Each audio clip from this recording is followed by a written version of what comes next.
मध्य प्रदेश में बीजेपी की मुश्किलें बढ़ने वाली है। गुजरात के राजकोट से भाजपा प्रत्याशी पुरुषोत्तम रूपाला के विवादित बयान को लेकर करनी सेना ने मध्य प्रदेश में भी बीजेपी के खिलाफ बगावत शुरू कर दी है। रविवार को करनी सेना के राष्ट्रीय अध्यक्ष महिपाल सिंह मकराना ग्वालियर पहुंचे। यहां उन्होंने एक निजी होटल में प्रेस कॉन्फ्रेंस कर बीजेपी की खिलाफत की। उन्होंने कहा कि जिस तरह से भाजपा नेता पुरुषोत्तम रूपाला ने क्षेत्रीय महिलाओं का अपमान किया है वो निंदनीय है। करनी सेना के राष्ट्रीय अध्यक्ष महिपाल सिंह मकराना का आरोप है कि करनी सेना ने क्षेत्रीय महिलाओं के खिलाफ विवादित बयान देने वाले राजकोट के भाजपा प्रत्याशी पुरुषोत्तम रूपाला का टिकट काटने की बीजेपी से मांग की थी, लेकिन बीजेपी ने उनकी मांग को दरकिनार कर दिया है। इसी वजह से क्षेत्रियों में पूरे देश भर में नाराजगी है, लिहाजा पूरे देश में क्षेत्रीय बीजेपी के खिलाफ वोट करने के लिए तैयार है। करनी सेना ने राष्ट्रीय अध्यक्ष ने कहा कि हम मध्य प्रदेश में तीसरे चरण की वोटिंग से पहले ग्वालियर पहुंचे हैं और यहाँ बीजेपी के खिलाफ वोट करने का संकल्प लेते हैं। इतना ही नहीं, उन्होंने ग्वालियर लोकसभा सीट से बीजेपी प्रत्याशी भारत सिंह कुशवाहा के खिलाफ वोट करने की शपथ ली है। ग्वालियर से भाजपा प्रत्याशी भारत सिंह कुशवाहा पर आरोप है कि उन्होंने शिवपुरी जिले के नरवर तहसील के चकरामपुर में कुशवाहा समाज के लोगों पर चुनावी रंजिश को लेकर भदौरिया परिवार के नरसंहार में अपने समाज का साथ दिया था। इसलिए राजपूतों पर अत्याचार करने वाले भाजपा प्रत्याशी का चुनाव में करनी सेना मजबूती के साथ विरोध करेगी। इसके अलावा करनी सेना भिंड सीट पर कांग्रेस प्रत्याशी फूल सिंह बरैया पर भी राजपूत महिलाओं के खिलाफ अभद्र टिप्पणी करने के आरोप लगाते हुए उनके खिलाफ वोट करने की बात कही है। करनी सेना के राष्ट्रीय अध्यक्ष महिपाल सिंह मकराना ने मध्य प्रदेश विधानसभा के अध्यक्ष नरेंद्र सिंह तोमर पर भी निशाना साधा। उन्होंने कहा कि भाजपा ने नरेंद्र सिंह तोमर के साथ अन्याय किया है, उन्हें केंद्र में मंत्री पद से हटाकर एक विधायक बनाकर छोड़ दिया है, जबकि वह मध्य प्रदेश के मुख्यमंत्री होने चाहिए थे।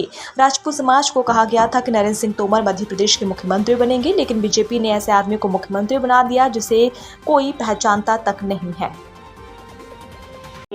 लोकसभा क्षेत्र के उम्मीदवार पुरुषोत्तम रूपाला ने जो राजपूत महिलाओं पे, क्षत्रिय महिलाओं पे जो अभद्र टिप्पणी करी है, उसको लेकर पिछले 1-1.5 महीने से गुजरात के क्षत्रिय क्षत्राणियाँ सड़कों पे थे, विरोध प्रदर्शन कर रहे थे कि हाँ टिकट काटी जाए रूपाला की, और टिकट काटने के बजाय उसको टिकट दी गई, उसको पुरस्कृत किया गया।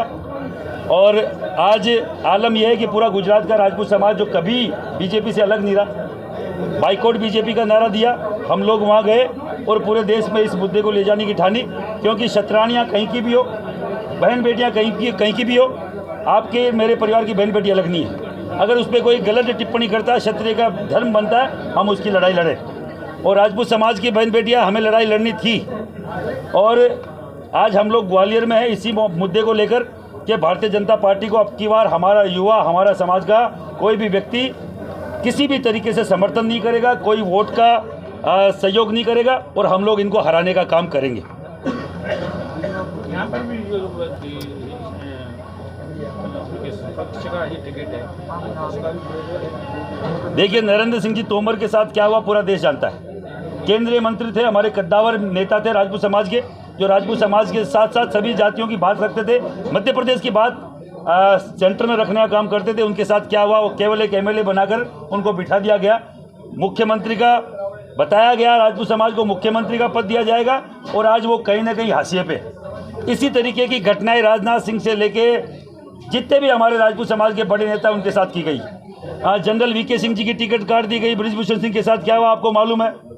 तो ये सब चीज़ें पूरा राजपूत समाज देख रहा है। और आपके मध्य प्रदेश की 7 सीटों में से जो राजपूत समाज को 7 MP की टिकट थी, उनमें से केवल 1 दी गई, वो भी राजपूत के सामने, कि राजपूत के सामने लड़के कट के मरे और आपस में इनकी राजनीतिक हत्या हो जाए। तो हम लोग ये कतई इसका साथ नहीं देंगे। सीधा सा है, अब की बार कमल का फूल हमारी भूल, हम बाइकआउट बीजेपी का नारा दे रहे हैं, और पूरे ग्वालियर में नहीं, पूरे मध्य प्रदेश में जहाँ जहाँ जाएंगे भारतीय जनता पार्टी को हराने का आह्वान करेंगे। किसका सहयोग, डायरेक्ट किसका सहयोग करेंगे? डायरेक्ट हम किसी का सहयोग नहीं करेंगे। मैं कोई कांग्रेसी नहीं हूँ, मैं तो बोलता हूँ कांग्रेस ने कोई भले काम नहीं कर रखे हैं, पर कांग्रेस के भारतीय जनता पार्टी के खिलाफ अब की बार जो भी खड़ा होगा, चाहे सपा से हो, चाहे बसपा से हो, चाहे सामाजिक, चाहे आप पार्टी से हो, चाहे कांग्रेस से हो, हम अब की बार उस हर एक व्यक्ति का सहयोग करने को तैयार है। तो भारतीय जनता पार्टी को हराने के लिए बाकायदा ताकत रखता है।